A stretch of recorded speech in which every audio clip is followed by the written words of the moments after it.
Haleluya, glory. Terpuji nama Tuhan, amin. Amin. Haleluya. Dan kita mengekspresikan kasih Yesus Kristus karena kita telah mempraktekkan apa yang dipantulkan dari surga. Haleluya. Apa yang dipantulkan dari surga, sebagaimana sinar kehidupan kemuliaan Kristus dipantulkan kepada kita, sehingga kita telah mempraktekkan, mengekspresikan.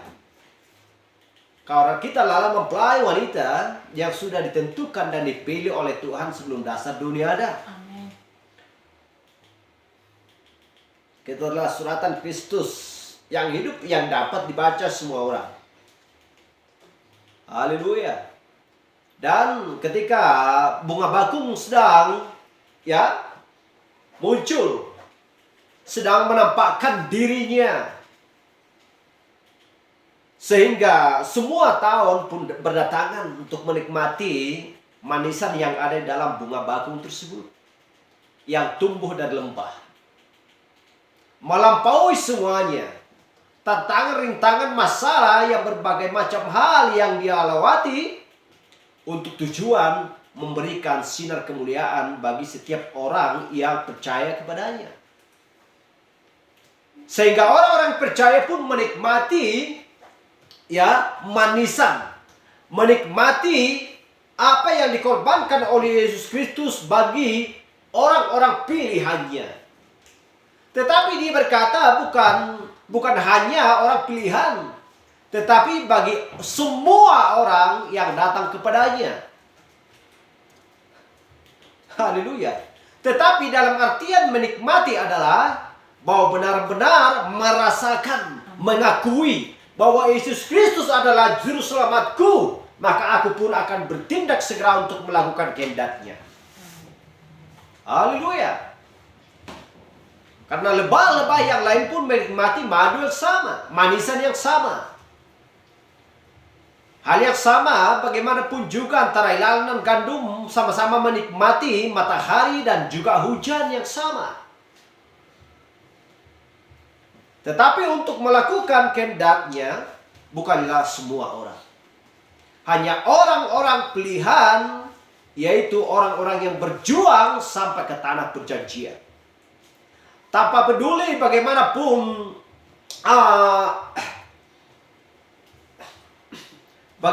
sekalipun banyak masalah di perjalanan, sekalipun banyak singa-singa yang lapar di perjalanan, binatang-binatang buas yang sedang mau menerkam mereka, tetapi mereka tidak pernah takut dan gentar. Haleluya.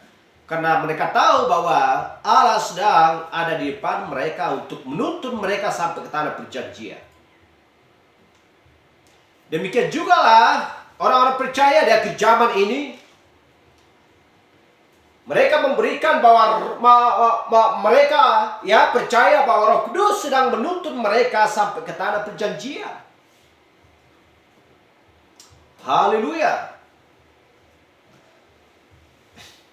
Sebuah pengorbanan. Karena tidak ada yang mudah meraih kemerdekaan, meraih kemenangan kalau tanpa ada pengorbanan yang benar-benar dan sungguh-sungguh. Haleluya. Bukan seperti gelombang yang kecil, badai yang kecil, tetapi badai yang sangat besar harus dilampaui. Angin yang begitu kencang harus dilampaui. Kita melihat burung Raja Wali yang sedang terbang ke atas. Haleluya. Apa yang dialami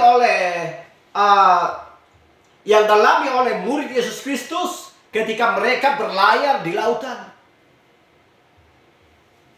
Tetapi ketika Sang Penebus Juru Selamat ada di dalam perahu tersebut yang sedang berlayar, maka badai pun bisa tenang. angin pun bisa tenang. Haleluya. Jadi setiap orang dari zaman dulu sampai zaman Laodikia ini memiliki iman yang sama seperti yang dimiliki Abraham. Maka mereka percaya di dalam hidupnya tiada mustahil bagi Tuhan. Percaya saja. Terima firman Tuhan dan segera lakukan. Sebelum matahari tenggelam, masih ada terang di waktu senja pada waktu ini. Segera berkerumun, segera nikmati daging segar yang sedang disajikan oleh Tuhan Yesus Kristus. Ambillah bagianmu, jangan sampai ketinggalan. Berlarilah. Haleluya. Hai orang-orang yang berletih lesu, datanglah kepadaku, maka aku akan memberikan kelegaan bagimu. Saya sudah berulang-ulang saya katakan ini. Bukan, ya, firman itu bukan ditunjuk kepada orang yang sudah habis tenaga atau orang yang sudah tua. Datanglah kepadaku yang berletih lesu, yang berbeban berat. Artinya untuk memperjuangkan, mempertahankan kebenaran firman Tuhan di dalam hidupnya. Haleluya. Amin. Haleluya. Jadi bukan berarti orang tua yang sudah tua, yang berletih lesu, yang berbeban berat. Karena sudah berbagai banyak penyakit yang dialami, tenaga tidak kuat lagi, bukan seperti itu. Haleluya. Glory. Secara rohani di setiap zaman, dari zaman Efesus sampai zaman Laodikia, marilah kepadaku yang berbeban berat, yang berletih lesu. Aku akan memberikan kelegaan bagimu. Kelegaan bagi orang-orang percaya di setiap zaman. Bukan berletih lesu, bekerja, mencangkul di ladang, mencari nafkah, bukan itu. Semua orang orang jahat pun melakukan hal yang sama. Mereka bekerja dengan keras, ya. Haleluya. Tetapi Tuhan memberikan pewahyuan dan pengertian kepada mempelai wanitanya di akhir zaman ini, untuk supaya benar-benar firman terposisikan dan terletakkan, termateraikan di dalam jiwa kita. Untuk menyusun dengan rapi seperti anak tangga dari iman sampai kasih akan saudara-saudara. Haleluya. Jadi apa yang sedang kita alami di zaman ini? Dari sejak kecil, ya, sampai dewasa, sampai menjadi seorang, ya, atau seorang yang sudah mau mengalami segala sesuatunya di dalam hidup ini. Orang tua, ya, yang sudah mengalami bagaimana tentang mengasuh anaknya, mendidik sampai sehingga besar. Haleluya. Apa yang sedang kita alami? Apa yang sedang kita lihat?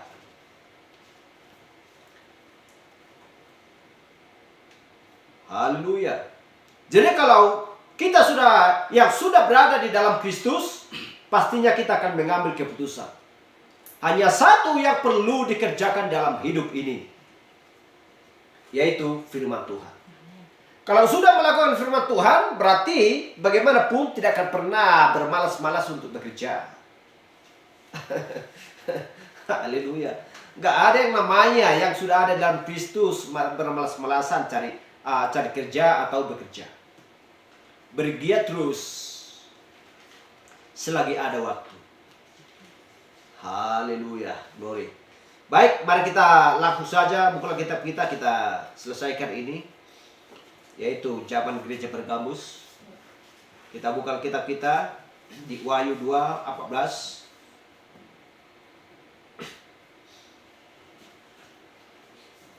Wahyu 2:14, demikian firman Tuhan. Tetapi aku mempunyai beberapa keberatan terhadap engkau. Sebab di antaramu ada beberapa orang yang berpegang pada ajaran Bileam, yang memberi nasihat kepada Balak untuk menyesatkan anak-anak Israel, untuk makan hal-hal yang dipersembahkan kepada berhala-berhala dan berbuat zina. Silakan duduk.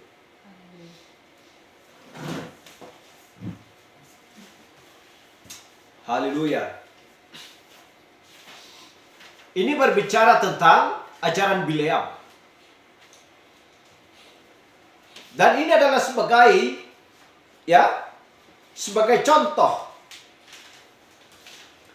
contoh dari perjanjian lama sampai perjanjian baru.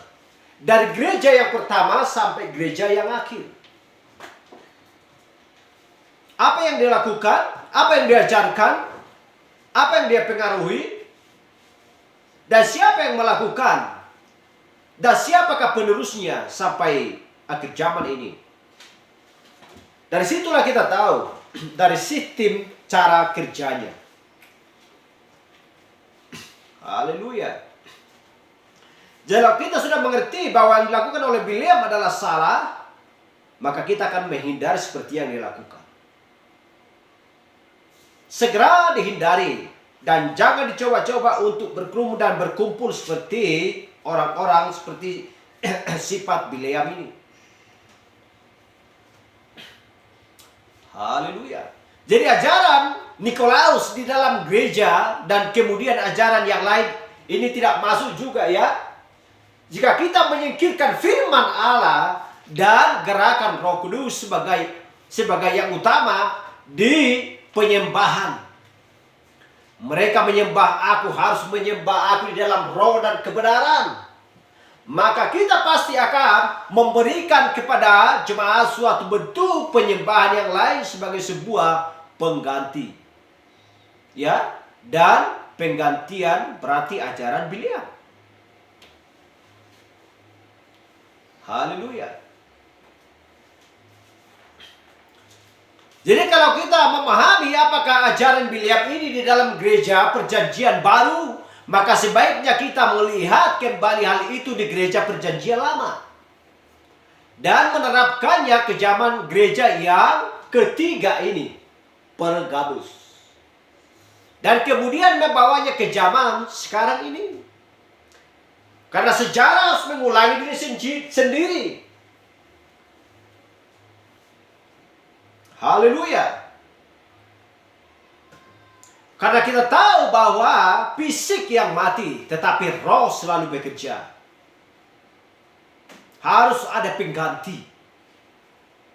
Itulah sebabnya Tuhan harus memberikan seorang mediator atau seorang utusan bagi setiap zaman gereja untuk membawa anak-anak Tuhan sampai ke tanah perjanjian melalui firman, melalui pesan.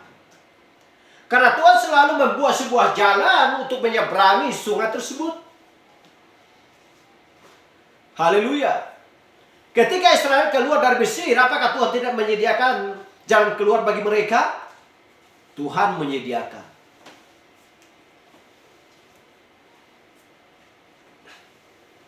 Haleluya. Jadi bagaimana cara iblis dengan bekerja keras untuk membawa juga orang-orangnya sampai ke titik terakhir, yaitu neraka. Dia harus bekerja keras dengan sungguh-sungguh, memperdaya.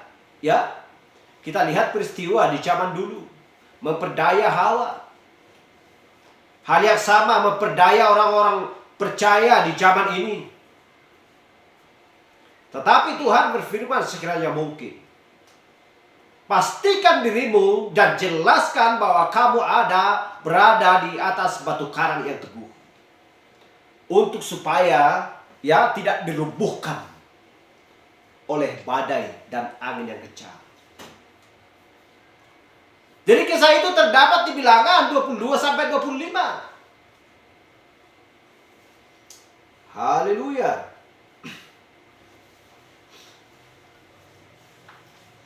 Di Bilangan pasal 22-25. Jadi sekarang kita tahu bahwa Israel adalah umat pilihan Allah. Mereka adalah orang-orang Pentakosta di zaman mereka. Mereka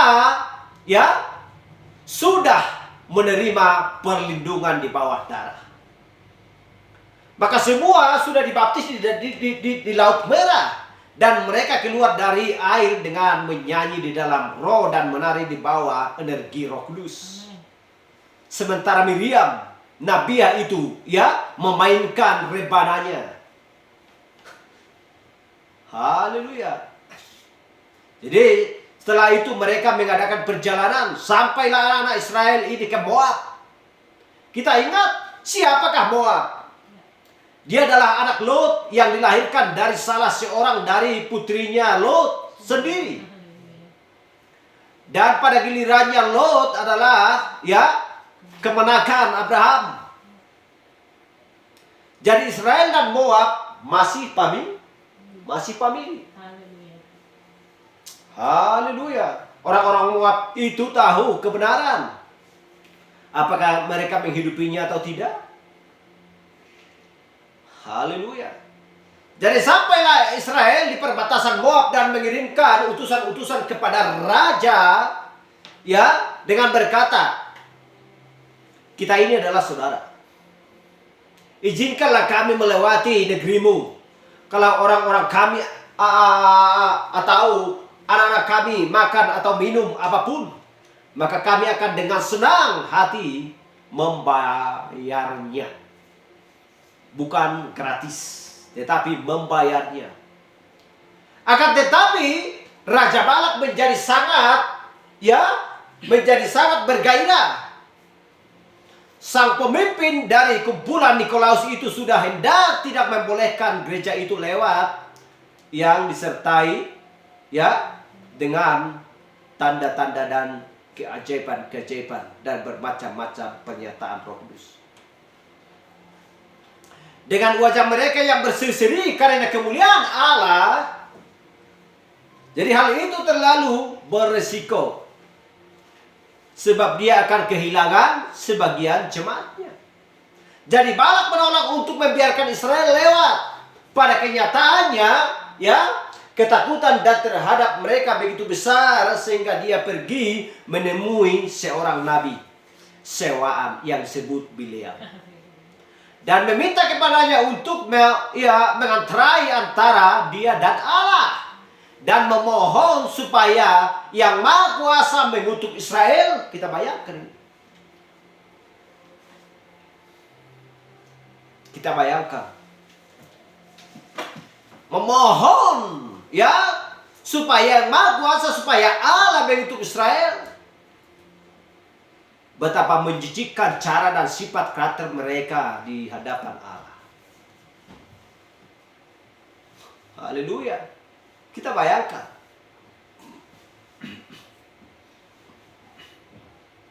Haleluya.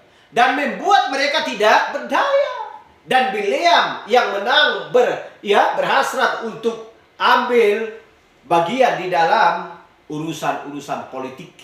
Dan menjadi manusia besar. Dengan sangat senang hati dia menyanggupinya, ya, tetapi mereka melihat bahwa dia harus menghampiri dan menerima suara, haleluya, menerima suara dari Allah untuk mengutuk umat itu, sebagaimana dia tidak dapat melakukannya dari dirinya sendiri. Kita bayangkan.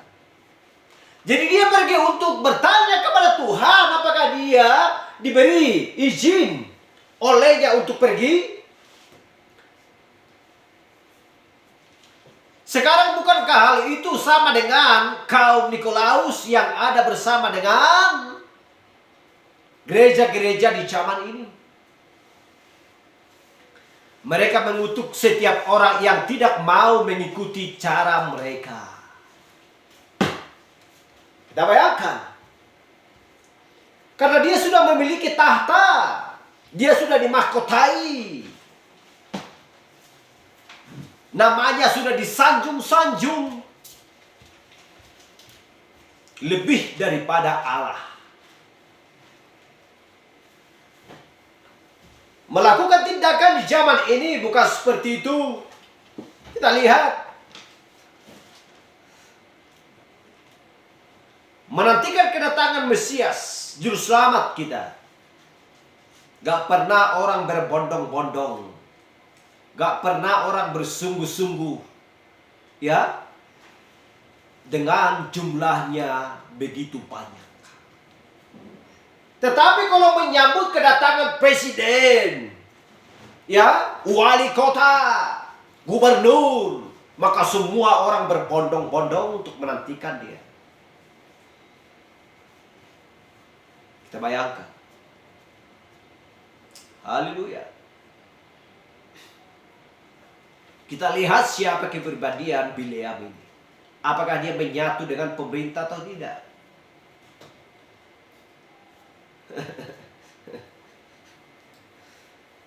Haleluya. Dia selalu dikucilkan. Ya, orang-orang yang sedang berada di dalam kawanan kecil. Jadi sewaktu Bileam meminta izin kepada Allah untuk pergi, Allah menolak dia. Itu menyakitkan, ya, menyakitkan dia. Tetapi Balak bersikeras menjanjikan upah dan kehormatan yang lebih besar lagi kepadanya. Bukankah Bileam adalah seorang upahan? Tetapi kita lihat Bileam adalah seorang nabi. Kita baca itu di kitab Ulangan, kitab Bilangan, ya. Jadi Bileam kembali menghadap Allah. Seharusnya satu kali jawaban dari Allah sudah cukup. Tetapi itu tidak cukup bagi kemauan Bileam sendiri. Ketika Allah melihat penyelewengan dirinya, dia menyuruh supaya Bileam bangun dan pergi. Dengan cepat dia menaruh pelananya ke atas keledainya dan pergilah dia. Seharusnya dia sudah menyadari bahwa hal ini adalah benar-benar seizinnya Allah. Dan dia tidak akan mampu untuk mengutuk mereka. Biarpun 20 kali ia pergi dan 20 kali pula ia mencoba. Tuhan tidak pernah berbohong. Cukup hanya mengucapkan satu kali. Haleluya. Apakah Tuhan pernah menciptakan bumi dan langit dengan 2 kali? Allah menciptakan langit dan bumi hanya 1 kali. Tidak pernah berulang-ulang dan tidak pernah, ya, dan tidak perlu ditawar-tawar. Apakah pernah Allah membangkitkan orang mati atau Yesus membangkitkan orang mati dengan 2 kali? Hanya 1 kali. Hanya 1 kali pengangkatan, hanya 1 kali pengubahan tubuh. Hanya 1 kali Kristus mengucapkan penyakitmu sembuh. Tidak perlu ditawar-tawar. Hanya memiliki iman saja penyakitmu sudah sembuh. Bagaimana dengan Balak ini? Bagaimana dengan Bileam ini? Siapakah Bileam ini yang sesungguhnya? Dengan cepat dia menaruh pelananya ke keledainya dan pergi dia. Kita lihat ini. Sampai 20 kali mencoba. Sungguh orang-orang di zaman ini seperti Bileam. Mereka percayakan 3 Allah, dibaptis di dalam nama 3 sebutan sebagai gantinya nama itu. Namun demikian Allah mau, ya, mengirimkan roh ke atas mereka seperti yang dia perbuat kepada Bileam. Dan mereka akan terus percaya bahwa mereka adalah sungguh benar. Dan disinilah mereka ini benar-benar parah. Ya, atau mereka lah pengikut Bileam. Ajaran Bileam itu terus saja dilakukan. Haleluya. Jadi Allah sudah, ya, memberkati kami, katanya. Itu pasti benar. Haleluya. Tetapi kita lihat dari sistem caranya dan perilakunya Bileam ini. Haleluya.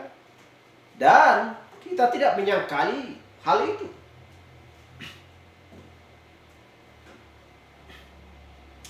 Haleluya.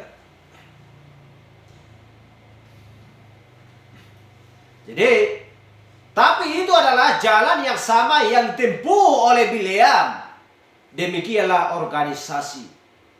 Ya, demikianlah organisasi.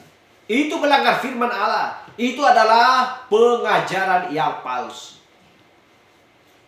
Jadi, ya, dengan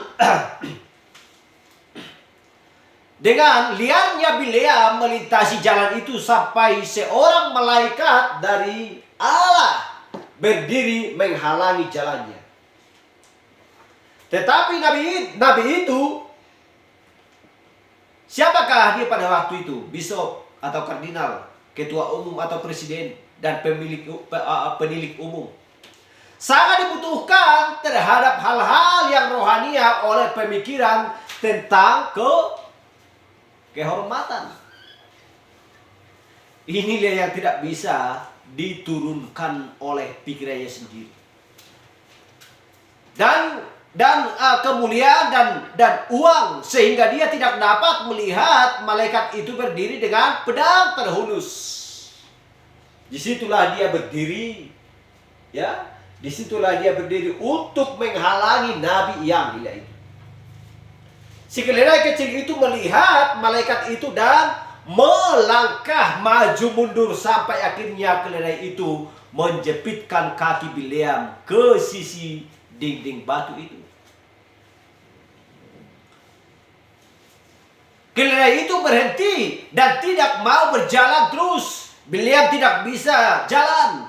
Lalu dia melompat turun dan mulai memukulnya. Kemudian keledai itu mulai berbicara. Kita lihat. Pernahkah keledai berbicara? Kalau Tuhan memerintahkan, maka keledai itu akan berbicara. Binatang apapun itu, peliharaan apapun itu, kalau Tuhan perintahkan. Haleluya. Jadi keledai itu berbicara kepada Bileam. Allah membiarkan keledai itu berbicara dengan sebuah bahasa. Keledai itu bukan sebuah persilangan. Ia adalah benih yang asli. Ia berbicara kepada nabi yang dibutuhkan. Ya, karena dia sudah dibutakan. Haleluya. Jadi ia berbicara kepada nabi yang dibutakan karena dia tidak bisa melihat. Karena pikirannya bukan ke situ. Dia adalah nabi upahan, pikirannya ke uang. Sehingga dikatakan, bukankah aku keledaimu dan bukankah aku sudah memikul engkau dengan setia? Kata keledai itu kepada Bileam. Sehingga dia menjawab, ya, memang engkau adalah keledaiku dan engkau sudah setia membawa diriku. Ya. Haleluya. Engkau sudah setia membawa diriku sampai sekarang ini. Haleluya. Dikatakan sampai sekarang ini.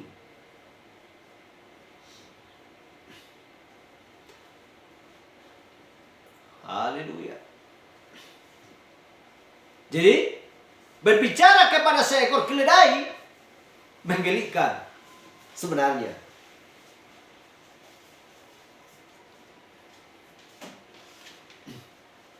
Jadi Allah selalu berbicara dengan sebuah bahasa. Dia berbicara di pestanya Berakshajar. Dan kemudian di Pentakosta. Dia sedang melakukan lagi di zaman ini. Itu adalah sebuah peringatan tentang penghakiman yang akan segera datang. Haleluya. Lalu malaikat itu ditampakkan, ya, sehingga dapat dilihat oleh Bileam. Jadi dia memberitahu Bileam bahwa kalau bukan karena keledai ini, maka dia sudah mati saat ini juga.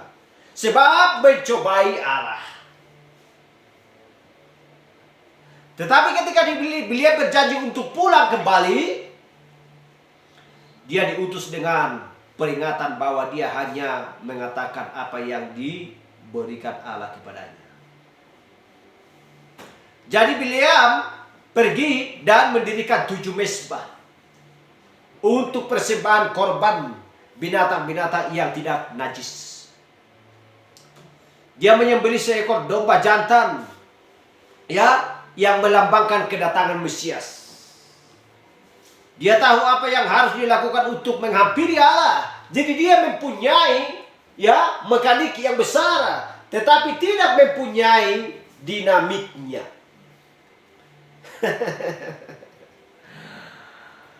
Haleluya, mempunyai mekanik yang besar, tetapi tidak mempunyai dinamiknya. Berarti pekerjaan yang sia-sia. Haleluya. Jadi sama seperti sekarang, ya, tidak bisakah orang-orang melihatnya, di mana mereka pengikut Nikolaus?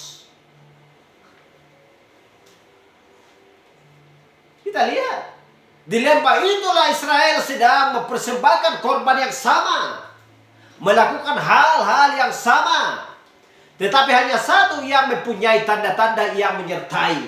Hanya satu yang memiliki Allah ada di tengah-tengah mereka. Sistem tidak akan membawa orang kemana-mana. Itu tidak dapat mengambil alih manifestasi Roh Kudus. Itulah dulu yang terjadi di Nikea. Mereka menempatkan ajaran Bileam, bukan ajaran Allah. Dan mereka tersandung, mereka jatuh, mereka menjadi orang-orang yang mati. Haleluya. Jadi sesudah korban persembahan itu dibuat, Bileam bersiap-siap untuk membuat, tetapi Allah mengikat lidahnya dan dia tidak dapat mengutuk mereka atau mengutuk Israel. Dia justru memberkati mereka. Haleluya, Allah yang menutup mulutnya Bileam. Tetapi pikirannya, ya, tujuannya untuk mengutuk Israel. Tetapi justru dia memberkati Israel. Tuhan yang memerintahkan. Haleluya. Itulah sebabnya membuat Balak sangat marah. Tetapi tidak ada yang dapat diperbuat Bileam atas nubuatan tersebut. Itu sudah diucapkan oleh Roh Kudus. Haleluya. Jadi Balak menyuruh Bileam, ya, untuk turun ke bawah, ke lembah itu, dan memandang mereka dari bagian punggung mereka, untuk melihat apakah tidak ada kemungkinan dengan cara yang lain untuk, ya, dapat mengutuk mereka. Selalu ditawar-tawar, selalu mencari jalan, ya. Taktik-taktik yang dipakai oleh Balak adalah taktik-taktik yang sama yang dipakai oleh mereka di setiap zaman, dari zaman Efesus sampai zaman Laodikia, dari perjanjian lama terus berlangsung sampai saat ini. Haleluya. Jadi kita lihat, ya, denominasi-denominasi yang besar memandang rendah kepada kelompok-kelompok kecil. Dan apa saja yang mereka temukan di antara mereka untuk dijadikan sebuah kendal, ya, sebuah skandal, maka hal itu diberkan keluar dan digembar-gemborkan. Jika orang-orang modern itu hidup di dalam dosa, tidak ada seorang pun yang berkata-kata hal itu. Tetapi coba kalau salah, ya, seorang dari orang pilihan sedang ada kesulitan, maka setiap, ya, surat kabar akan memberitakannya ke seluruh negeri. Haleluya.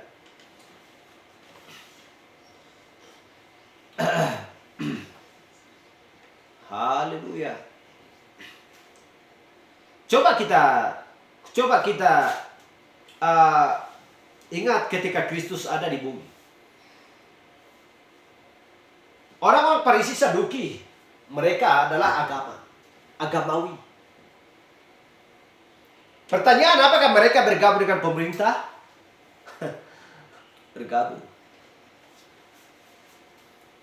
Dan siapa yang dia salibkan? Siapa yang mereka aniaya adalah Kristus. Hal yang sama di zaman ini, itu tidak berbeda. Kalau orang pilihan, domba-dombanya Allah selalu salah. Tidak pernah benar sedikit pun. Dari mana kita tahu? Yesus Kristus tidak pernah didapati salah, tetapi toh dia disalibkan. Haleluya. Jadi Israel memiliki sisi-sisi bagian belakang. Mereka memang memiliki sisi yang tidak patut dipuji. Tetapi sekalipun mereka tidak sempurna oleh maksud Allah yang memulai pilihan. Oleh kasih karunia dan bukan oleh perbuatan-perbuatan. Mereka memiliki tiang awan di siang hari dan tiang api pada malam hari. Mereka memiliki batu karang yang terbelah, ular tembaga dan tanda-tanda dan keajaiban-keajaiban. Mereka dibuktikan, ya, bukan di dalam diri mereka sendiri, melainkan di dalam Allah. Haleluya. Jadi Allah tidak menaruh hormat kepada para pengikut Nikolaus itu dengan gelar-gelar mereka seperti PAD, LLE dan lain sebagainya. Dengan semua organisasi mereka yang bagus dan orang-orang yang terbaik sehingga manusia dapat menyombongkan diri. Tetapi Allah menaruh hormat kepada Israel sebab mereka memiliki firman yang dibuktikan di antara mereka. Jadi memang Israel tidak terlihat selalu, ya, tidak terlihat selalu mengkilap karena baru saja keluar dari Mesir dengan sebuah, ya, penerbangan yang tergesa-gesa. Tetapi bagaimanapun juga ia adalah umat yang diberkati. Amen. Yang ia ketahui selama lebih dari 300 tahun hanyalah mengembalakan ternak, menjaga ladang dan hidup dalam perbudakan di bawah kekuatan, ya, di bawah kekuatan dan ketakutan yang sangat terhadap orang-orang Mesir. Tetapi mereka sudah bebas sekarang. Mereka adalah umat yang diberkati melalui kedaulatan Allah. Haleluya. Jadi tentunya Moab memandang rendah mereka. Semua bangsa-bangsa yang lain juga berbuat demikian.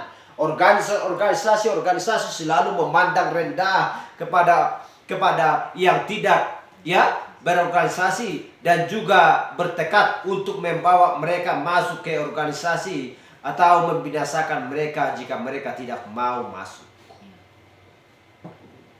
Haleluya.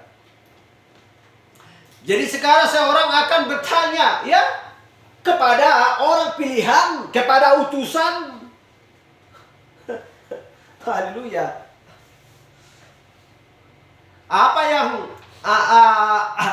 Apa yang membuat dia berpikir bahwa Moab diorganisasikan sementara Israel tidak? Muncul pertanyaan seperti itu kepada utusan malaikat yang ketujuh pun ada pertanyaan seperti itu. Haleluya. Tetapi semuanya itu ada tertulis, jawabannya ada tertulis di dalam Alkitab, karena firmanlah yang menjawab firman. Haleluya. Dan semuanya tertulis, ya, di dalam Bilangan 23:9. Jadi sebab dari puncak gunung-gunung berbatu aku melihat mereka, dan dari bukit-bukit aku memandang mereka. Sebab suatu bangsa yang diam tersendiri dan tidak mau dihitung. Kita lihat, yang tidak mau dihitung di antara bangsa-bangsa. Siapakah mereka? Israel. Bukan seperti Moab. Siapakah yang terhitung? Yang tidak terhitung di antara bangsa-bangsa adalah orang pilihan yang takut akan Tuhan. Firman Tuhan yang menunjukkan di Bilangan 23:9. Haleluya. Jadi inilah dia, Allah memandang dari atas gunung-gunung berbatu. Bukan dari lembah dia memandang mereka untuk mencari-cari ya keburukan mereka dan menghukum mereka. Allah memandang mereka dengan cara yang dia inginkan dan melihat mereka dari ketinggian kasih dan rahmat. Mereka tinggal sendirian dan tidak diorganisasikan. Mereka tidak mempunyai seorang raja. Mereka memiliki seorang nabi. Dan nabi itu memiliki Allah di dalam dirinya oleh roh. Dan firman datang kepada nabi. Dan firman itu disampaikan kepada umat. Mereka bukan anggota ya PBB. Mereka bukan anggota dewan gereja-gereja sedunia. Ya, kita lihat. Haleluya. Mereka bukan anggota itu dan lain sebagainya. Mereka bukan ataupun kelompok-kelompok. Jadi mereka tidak butuh menjadi anggota siapapun juga. Mereka digabungkan kepada Allah. Mereka tidak butuh mereka tidak butuh nasihat dari dewan apapun. Mereka memiliki demikianlah firman Tuhan di tengah-tengah mereka. Haleluya. Jadi sekarang meskipun pada kenyataannya Bileam tahu cara yang benar untuk menghampiri Allah dan dapat menghasilkan sebuah pewahyuan dari Tuhan dengan memakai sebuah perlengkapan kuasa yang khusus. Tetap saja dia bishop di dalam kelompok yang palsu itu. Sebab apa yang dilakukan sekarang untuk menyenangkan Balak? Dia merumuskan sebuah rencana di mana Allah akan dipaksa untuk berurusan dengan Israel di dalam kematian. Sama seperti setan yang tahu bahwa dia dapat memperdaya Hawa, menyebabkan dia jatuh ke dalam dosa kedagingan. Sehingga menyebabkan Allah menjatuhkan hukuman kematian untuk menentang dosa. Jadi Bileam tahu bahwa jika dia dapat membawa Israel ke dalam dosa, Allah pasti akan berurusan dengan Israel di dalam kematian. Jadi dia merencanakan sebuah jalan untuk dapat membawa mereka datang dan bergabung di dalam dosa. Betapa liciknya dia. Dia menyebarkan undangan-undangan supaya datang ke perayaan di Baal Peor. Kita lihat.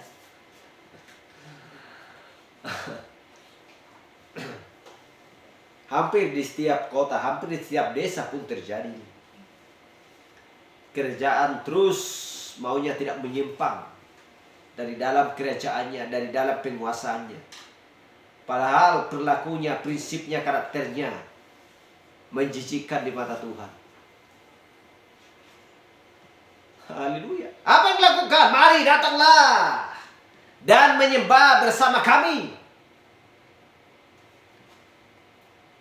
Haleluya. Jadi kita lihat Israel tidak diragukan. Sudah melihat perayaan-perayaan orang-orang Mesir.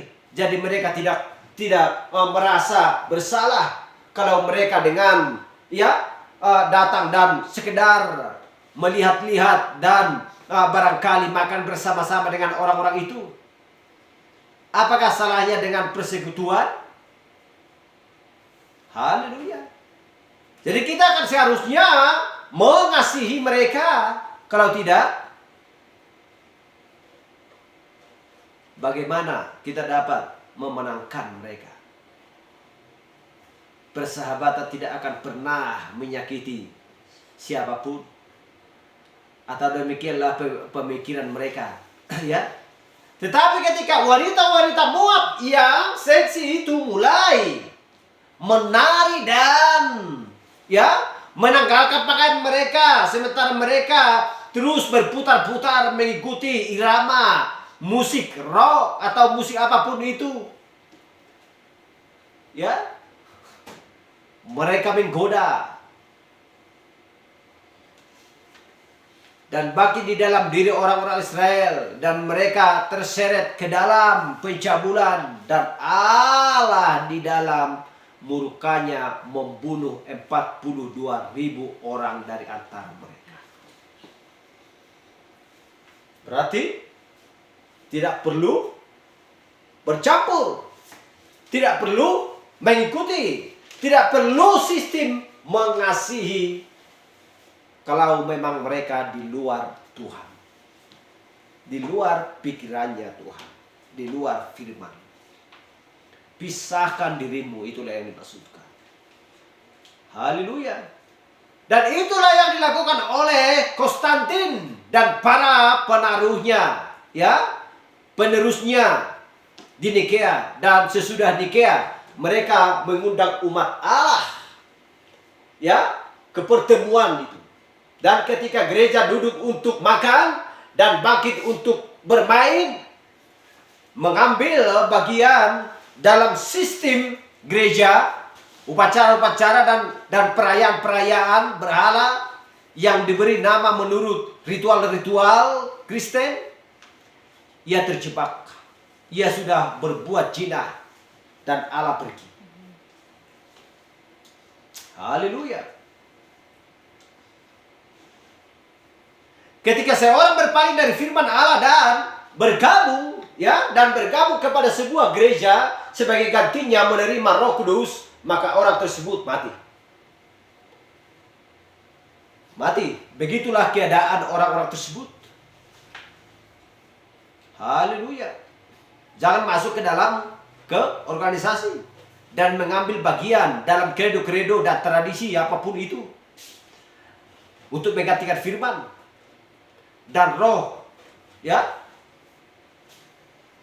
Kalau itu diikuti pasti mati. Akan berakhir, akan mati, terpisah selamanya dari Allah.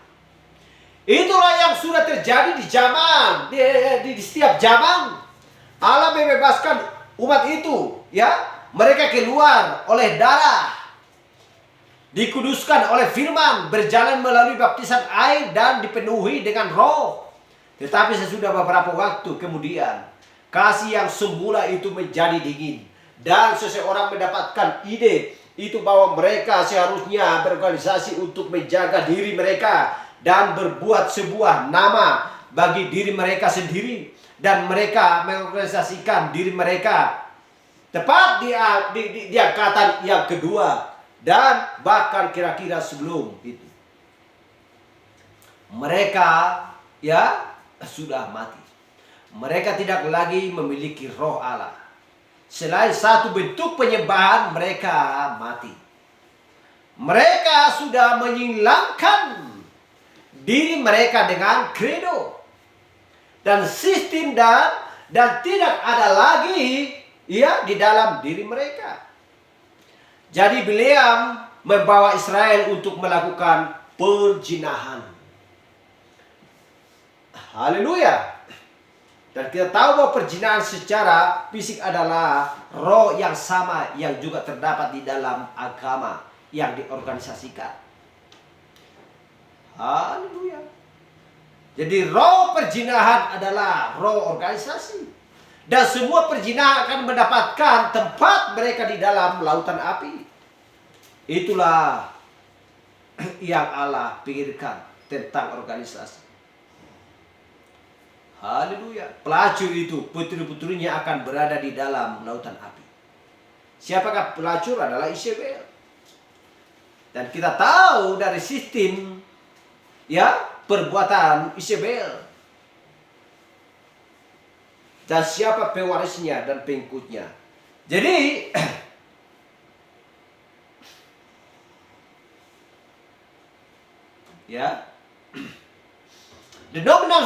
denominasi bukanlah berasal dari Allah. Jadi mereka tidak pernah dan tidak akan pernah berasal dari Allah. Itu adalah suatu roh yang salah yang memisahkan umat Allah ke dalam hierarki dan kaum awam. Dan oleh karenanya itu adalah roh yang salah yang memisahkan umat dari antara umat. Umat dari antara umat. Itulah yang dilakukan organisasi dan denominasi-denominasi. Dengan mengorganisasikan mereka, memisahkan diri mereka dari firman Allah. Dan membawa mereka masuk ke dalam pencabulan secara rohani. Haleluya. Jadi kita perhatikan bahwa Konstantin mau memberikan penganiayaan, perayaan-perayaan yang khusus kepada orang-orang itu. Itu adalah perayaan-perayaan berhala kuno dengan nama-nama baru, ya, yang diambil dari gereja atau dalam beberapa kasus ritual-ritual Kristen diambil dan disalahgunakan di dalam upacara-upacara penyembahan berhala. Dia mengambil penyembahan dewa matahari dan menggantikannya menjadi penyembahan kepada anak Allah. Sebagai gantinya merayakan pada tanggal 21 Desember, di mana mereka memperingati perayaan itu kepada dewa matahari. Mereka menaruhnya ke tanggal 25 Desember dan memainkannya hari kelahiran anak Allah. Kita lihat. Tetapi kita tahu bahwa dia lahir pada bulan April, ya, ketika kehidupan muncul, bukan bulan Desember. Dan mereka melakukan perayaan itu bagi Astarte dan menamakannya perayaan Ester, di mana orang Kristen semestinya merayakan kematian dan kebangkitan Tuhan. Kematian dan kebangkitan. Sebenarnya itu adalah sebuah perayaan, ya, penyembahan berhala kepada Astarte tanggal 25 Desember. Iya, haleluya.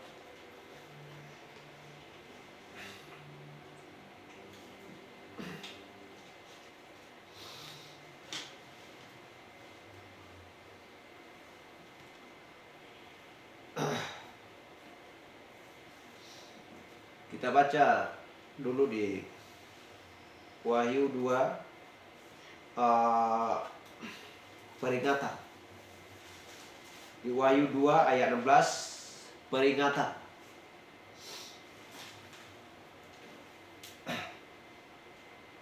Kita baca dulu peringatan di Wahyu.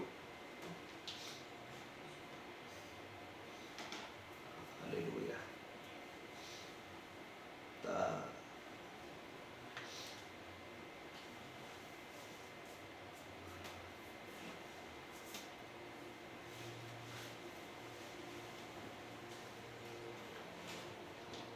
Sebab itu bertobatlah, jika tidak demikian aku akan segera datang kepadamu dan aku akan memerangi mereka dengan pedang di mulutku.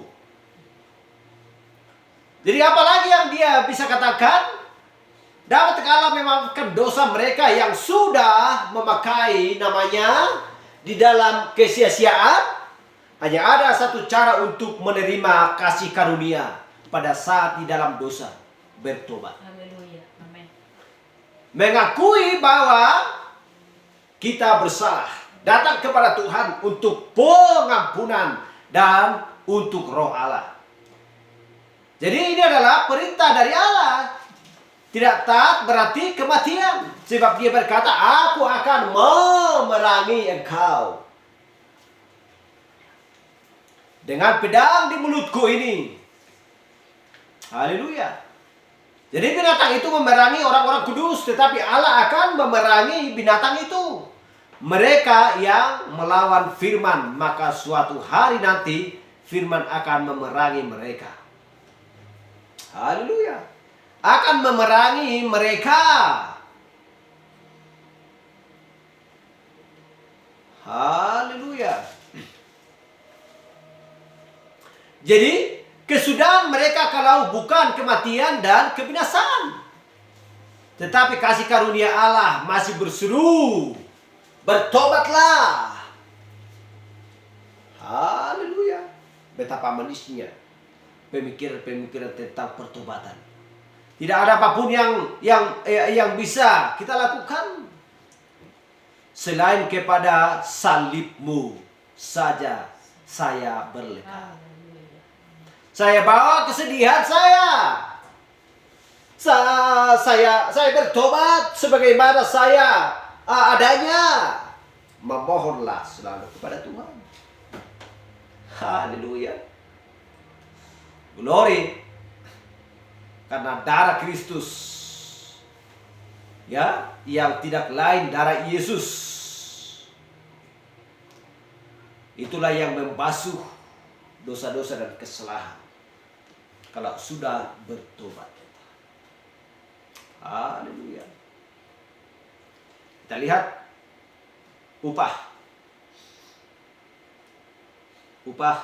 ini untuk menutup Wahyu 2:17. Kita baca. Dia yang bertelinga hendaklah ia mendengarkan apa yang dikatakan Roh kepada jemaat-jemaat. Kepada dia yang menang maka aku akan memberinya makan mana yang tersembunyi, dan aku akan memberinya sebuah batu putih. Dan di dalam batu putih tersebut tertulis sebuah nama yang baru yang tidak seorang pun manusia mengetahuinya selain hanya dia yang menerimanya. Haleluya. Selain daripada yang menerimanya berarti mempelai wanita. Hanya kita yang tahu. Haleluya. Glory. Tetapi pesan kepada setiap gereja memegang suatu peringatan, ya, atau perangsang, ya, insentif untuk orang percaya, mendorong dia untuk menjadi seorang pemenang dan oleh karenanya mendapat upah dari Tuhan. Di zaman ini Roh sedang menjanjikan mana yang tersembunyi dan sebuah, ya, nama yang baru yang tertulis di dalam sebuah batu putih. Haleluya. Glory. Jadi karena tiap-tiap pesan ditujukan kepada malaikat. Malaikat adalah utusan manusia, utusan sebuah tanggung jawab yang sangat besar juga, ya, suatu keistimewaan yang mengagumkan ada pada diri orang tersebut. Kepada orang-orang inilah Allah membuat janji-janji yang kudus, ya, yang khusus seperti pada perkara ke-12 rasul yang duduk di atas ke-12 takhta untuk menghakimi ke-12 suku Israel. Maka kita ingat bahwa Paulus diberikan sebuah janji yang spesial yang mempersembahkan umat seperti wanita di zamannya kepada Yesus. Dan 2 Korintus 11 ayat 12 berkata, sebab aku cemburu kepada kamu dengan cemburu ilahi, karena aku telah mempertunangkan kamu kepada satu suami untuk membawa kamu sebagai perawan suci kepada Kristus. Siapakah itu? Mempelai wanita. Amen. Jadi demikianlah nantinya dengan setiap utusan yang sudah setia kepada firman di masanya, di zamannya, demikian juga nantinya di akhir zaman ini akan merupakan upah yang sama, yang spesial yang dulu diberikan kepada Paulus. Haleluya. Tidak ada bedanya. Haleluya. Tidak ada bedanya. Bahwa tidak ada seorang pun pengikut Kristus yang takut mati. Haleluya. Karena Tuhan selalu menyertai. Roh selalu menyertai. Haleluya. Itulah sebabnya Tuhan selalu memberikan penglihatan-penglihatan kepada Nabi. Disertai oleh lewat tiang awan supranatural dan juga tiang api. Sebagaimana malaikat yang ketujuh di zaman Laodikia. Hal yang sama yang datang kepada Rasul Paulus. Haleluya. Untuk membuat sebuah jalan bagi setiap zaman gereja dari Efesus sampai Laodikia. Dari Paulus sampai Branham.